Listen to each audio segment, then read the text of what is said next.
Huo ndio ulimwengu unaundwa na vitu vitatu. Ulimwengu wa dhambi na uovu ambao uko chini ya udhibiti wa Shetani, ambao unazaa ulimwengu mwingine unaitwa ulimwengu wa giza. Kwa hiyo ulimwengu wa dhambi na uovu uko supported na ulimwengu wa giza wa Shetani. Haleluya, haleluya. Halafu aina tano ya ulimwengu ni ulimwengu wa roho, ambao sasa Mungu anautumia kufanya kazi yake hapa duniani. Haleluya. Kwa hiyo ulimwengu wa roho, ndio maana unanisikiliza, unanitazama, utachukua uamuzi wa kuokoka. Maana yake kinachotumika hapa ni ulimwengu wa roho. Mimi na wewe tunawasiliana katika roho. Haleluya, haleluya. Neno la Mungu ni roho, tena ni uzima.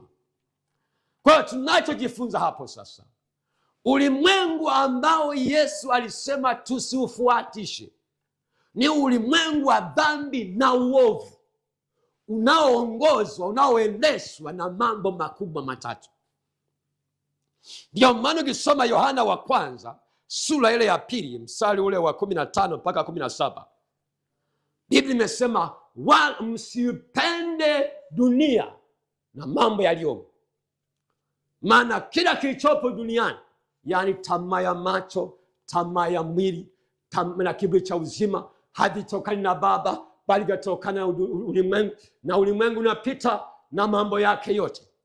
Kwa hiyo pale kwenye tafsiri ya Kiingereza haisemi msiipende dunia.